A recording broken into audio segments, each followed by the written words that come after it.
Hey, folks. It's been a while since I covered this case, but today in court in the Sarah Grace Patrick case, which is it's supposed to the trial was supposed to start more or less soon. It isn't anymore. Sarah Grace Patrick has been kept in solitary confinement for, I believe, over a year now. She got new representation, and this is the first time the new representation is appearing in front of the judge. And it's an absolute bombshell, because in this case, the information surrounding this case is extremely limited. But what we do know is there is no gun. They have found no gun.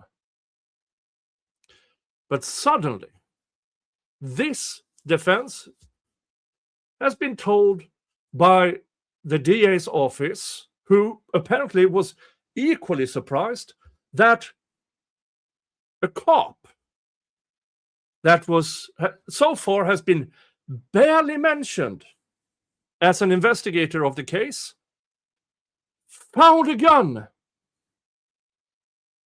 and never told anyone. Welcome to the show. Santa Claus, riding in with the winter laws. Santa Claus, streaming live for the roaring masses. Ho, ho, ho, raise them horns, old Judge King in a crown of thorns. Santa Claus, streaming live for the roaring masses. Santa Claus, Santa Claus, Santa Claus, Santa Claus.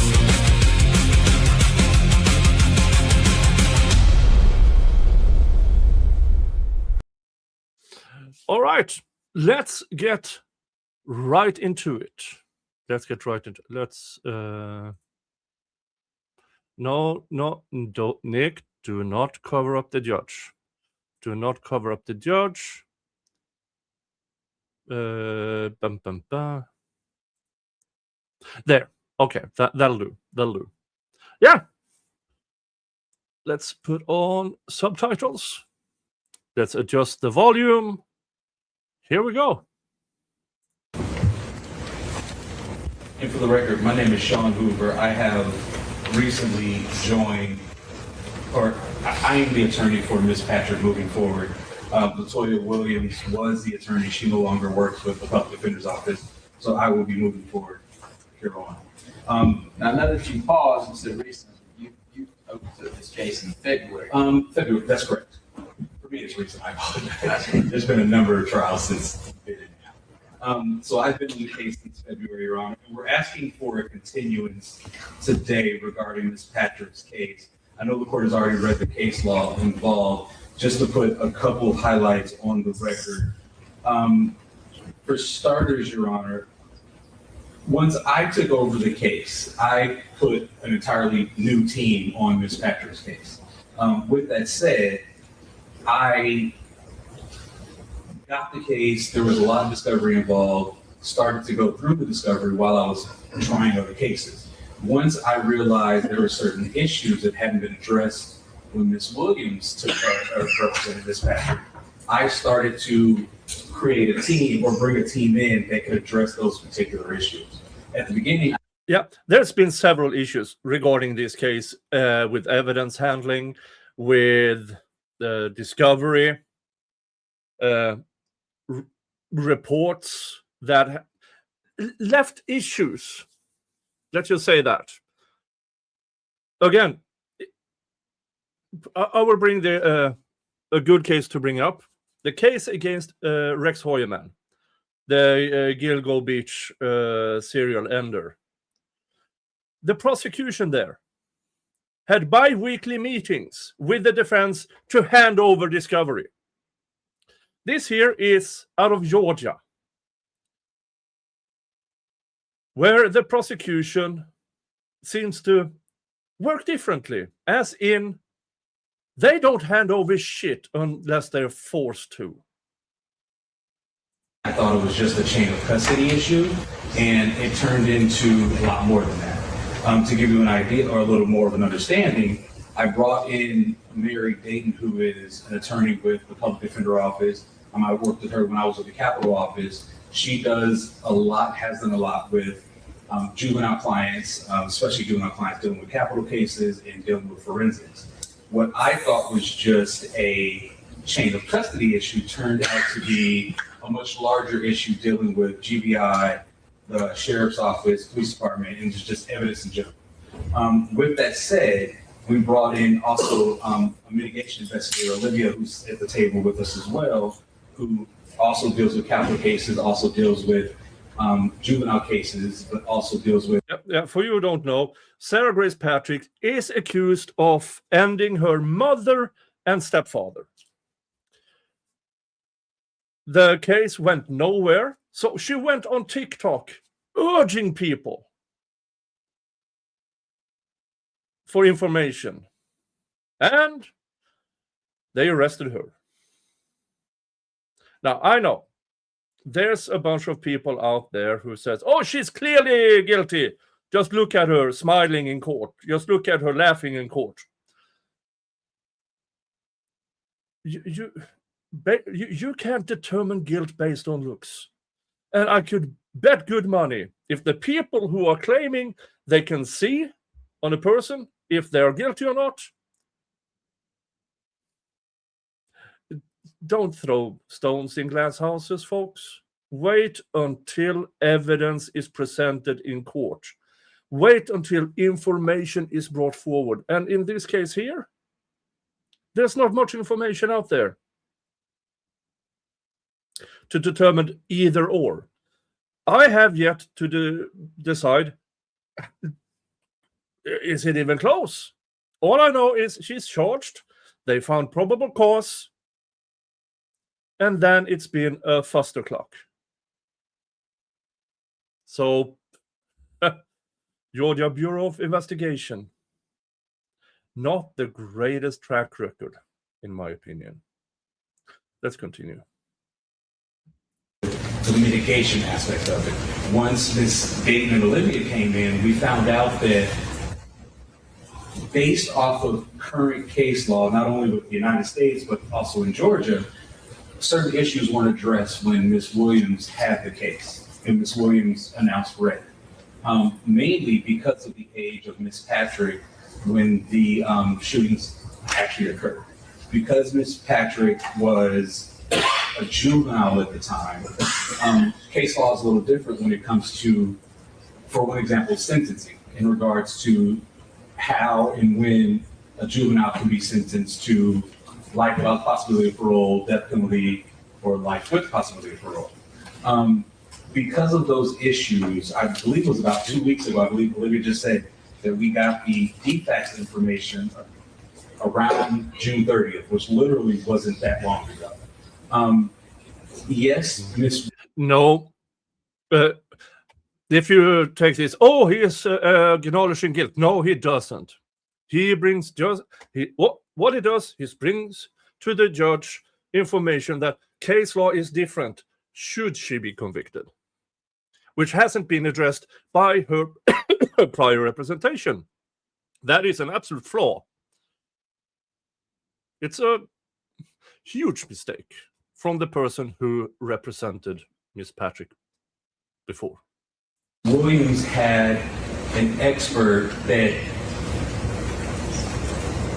to be nice, did some work on the case, but the expert didn't have Miss Patrick's, and the expert I'm talking about, Dr. Schaefer, didn't have Miss Patrick's defects records when he did his evaluation, when he spoke to Miss Patrick and family members, when he came to his ultimate conclusion. Now that we have the defects records, that has opened up, that lack of a better term, a whole other can of worms in regards to not only sentencing because of Miss Patrick's age, but also our theory moving forward, especially crossing certain officers and certain witnesses, based off of the evidence that we did receive from the state. So with that said, we're asking for a continuance for multiple reasons. The first one will be because now that we actually have a team in place that can actually address the issues facing Ms. Patrick because of her age at the time of the. This is lawyer speak for Judge, the prior team incompetence. Her prior representation has chosen to leave the public defender's office. I don't know what that person is doing now. But seriously, there's no excuse for bad representation. There's no excuse. Because it hinders her, Miss Patrick, from having a fair trial.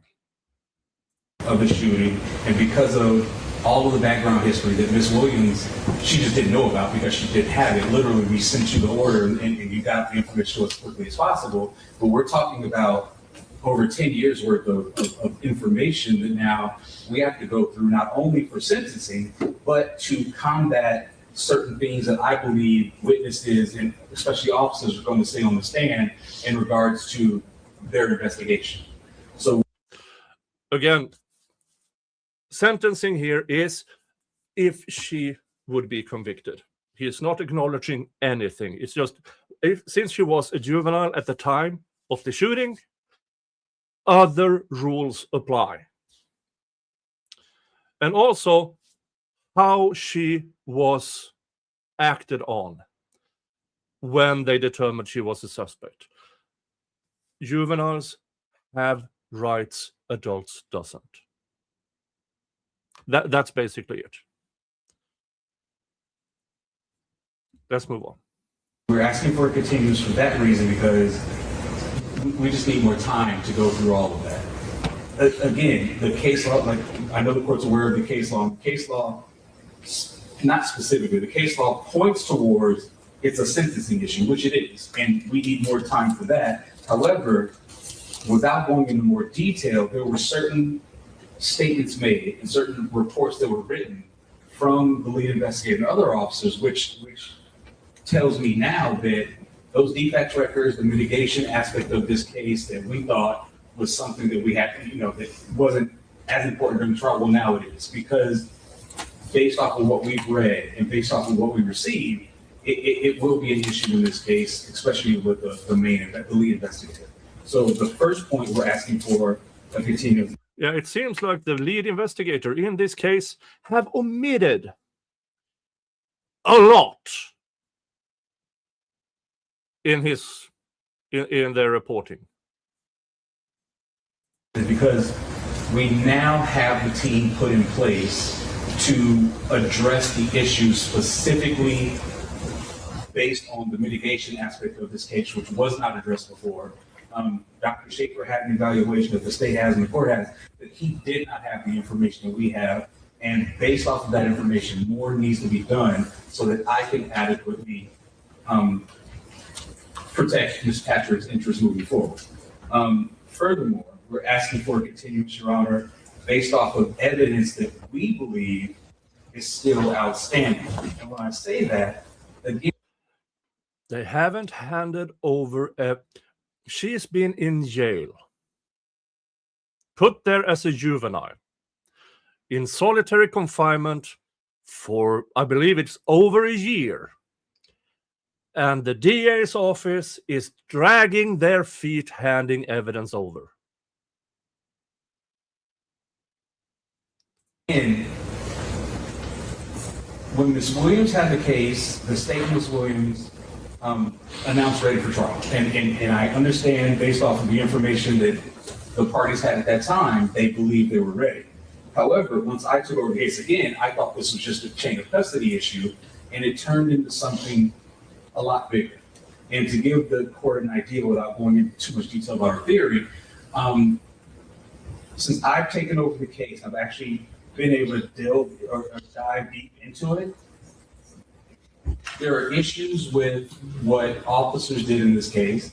There are issues with the Georgia Bureau of Investigations in this case. Yeah, I know sound is a bit horrible, but he can't directly address to the court exactly what he knows, because that would ruin cross-examinations of these officers if he actually has something huge on his hands. Mistakes, omitted information, discovery not handed over, so and so on. Because if he has material to impeach these officers with, he has to be very careful not to reveal his hand too soon. And we have started to get more information, more evidence from the Georgia Bureau of Investigations and from law enforcement. With that said, the state and I met on Friday in person to go over the physical evidence in the case. And we talked about that as well. And the state is helping us get more information. And to be clear, this is not an issue that like the DA was hiding information. This was more of, I saw an issue that I believe Ms. Williams just didn't see. And it snowballed into something a lot bigger than just a chain of custody issue. So now we are still trying to get information from Georgia Bureau of Investigations to. This happened in the YSL trial as well. Now, we all know that ADA Love and the rest of them, absolutely horrible and incompetent. But on top of that, they weren't also receiving information they should have from the Georgia Bureau of Investigation, where cops actively hid things from both the DA's office and the defense. Things that absolutely should have been handed over much sooner. And some of it in the YSL trial, we still don't know about. Mainly because most of the guys were pled out or were acquitted. So this is seems to be an ongoing thing with GBI. To not only stiff the defense of information, but hiding it from the DA's office as well. So the DA's office they can't hand it over because they don't have it. To fully understand the forensics in this case, to fully understand the chain of custody issue in this case, to fully understand the procedures in this case. And we are literally still requesting information from GBI that's still coming in. And now we've actually asked the DA to help us out on that because this is information they need as well. So this isn't something that's like, well, we knew about this earlier. When the defense attorney says, this is something the DA's office needs as well, it indicates it's exculpatory.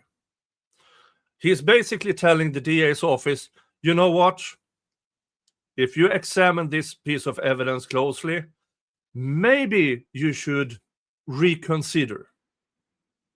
That is my interpretation of what is said here.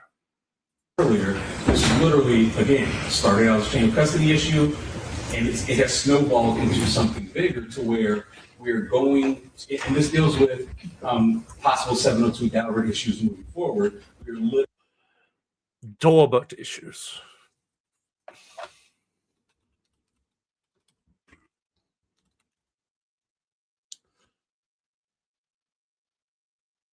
It's a the Daubert standard dictates that expert testimony must be both relevant and reliable.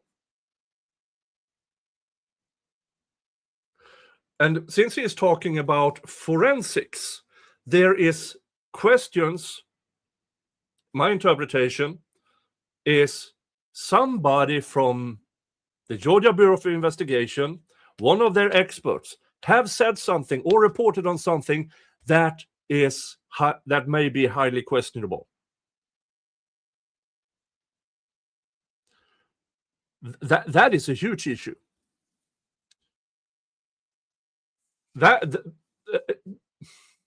Worst case scenario, from the DA's office, the judge can throw the case out on a Daubert issue. Let's continue. Literally dealing with forensic evidence. We're literally dealing with chain of custody issues, proper procedure issues not only through local law enforcement, but through the Georgia Bureau of Investigation. So we're asking for a continuance on that as well, because there's still information coming in. And finally, Your Honor, and again, this is not me saying the state withheld anything, because I honestly believe the state did know about this as well. But on Friday, when I met with the state to go over the physical evidence, they sent a supplemental report from an officer with local law enforcement. The issue is this officer is in other reports. This officer is on the witness list. But from the information we received, the information Ms. Williams had, this officer literally didn't really do anything in the reports. He was just there. Now we find out that this officer did not write a report. However, he went to the DA's office literally last week and said, you know what? Well, and I'm sure they can correct me if I'm wrong. My understanding, this officer had a hunch that the gun that was possibly used for the shooting was pawned by a certain person we never knew the name of from the discovery sent over by the DA. And that officer's hunch it went to another person that had the gun, and the officer tested the gun and then gave it back to the other person. We had no idea these two people existed. We had no idea this test existed. We had no idea there was a possible another gun. We had no idea there was a possible hunch. We have no idea how the officer came to that conclusion. And again, Ms. Williams of the state announced ready for trial for January. The state didn't even know about this. So, local law enforcement guy decides, hey, I know of a suspicious person who is not Miss Patrick, not Miss Patrick's former boyfriend.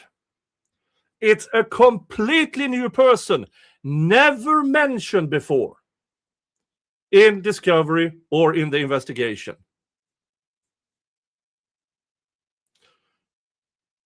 Locate a gun, tests it, gives it back without ever disclosing it to the DA's office or subsequently the defense. Whoever this officer is should be removed from law enforcement absolutely immediately. Even if it turns out the gun is a decoy, you have to disclose it.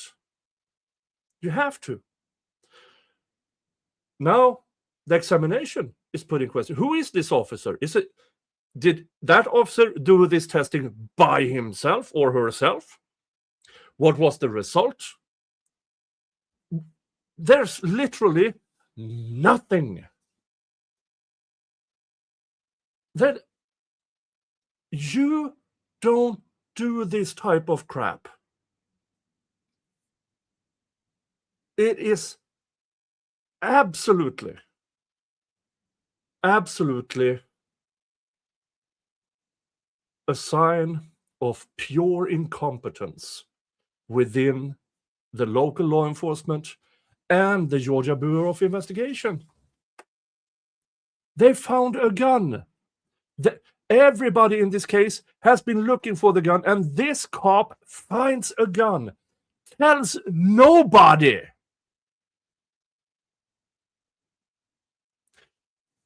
What's the chain of custody? How was the testing done? Is the testing saved anywhere? The results of it? They don't know anything except this cop suddenly showed up and said, yeah, found a gun, tested it, gave it back, whatever. I don't know. Nobody knows.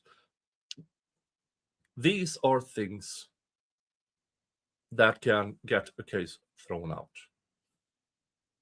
depending on the result of the investigation into this fuster clock.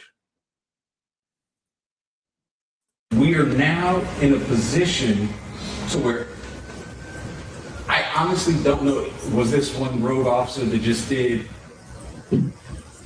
literally whatever he wanted to and never reported to anyone else? Or is there more involved in this? I need to now follow up on the hunches. I need to now follow up on how he even got to this conclusion. I need to now follow up on the two people Well, it is more than 2 people at this point that I didn't know about until Friday, literally Friday afternoon, that I need to now follow up on them. I need to go to the pawn shop to see what happened there. I mean, there's so much more information that we have uncovered since I've taken over the case and I brought my team on, that we can't fully be prepared to go forward with defending Ms. Patrick.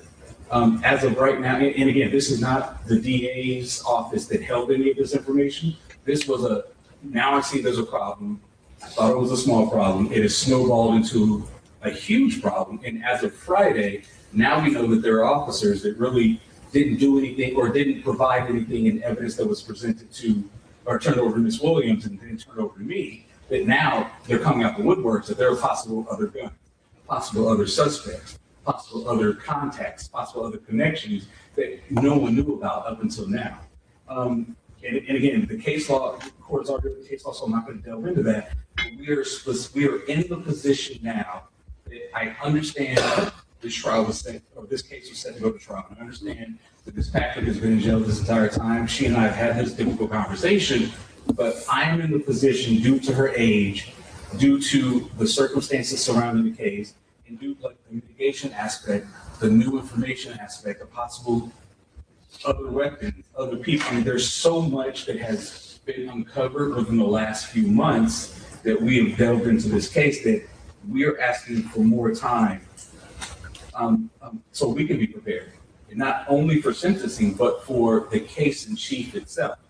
The mitigation aspect of what we are looking into not only goes to sentencing, again, it goes to actual issues with investigations that these officers conducted, especially the lead investigator in this case.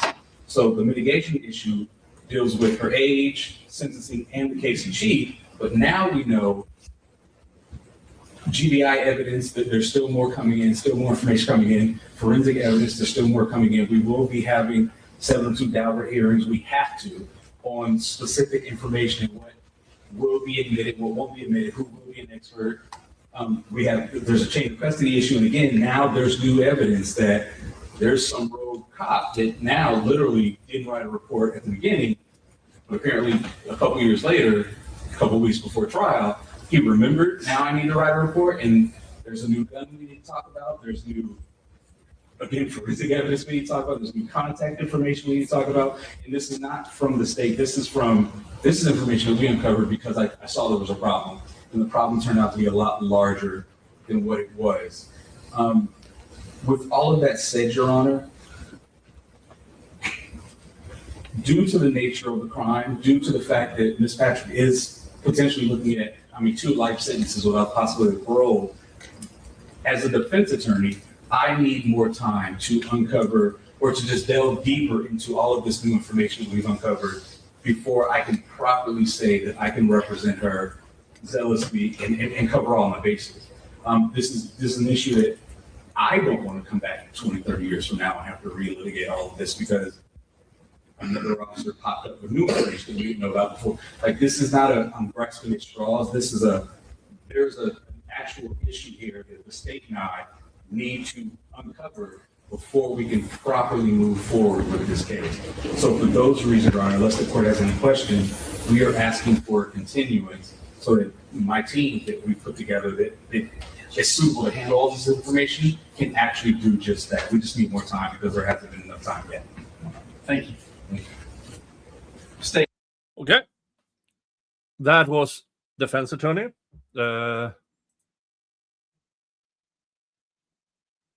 And now let's see how the DA's office, what the DA's office think of this.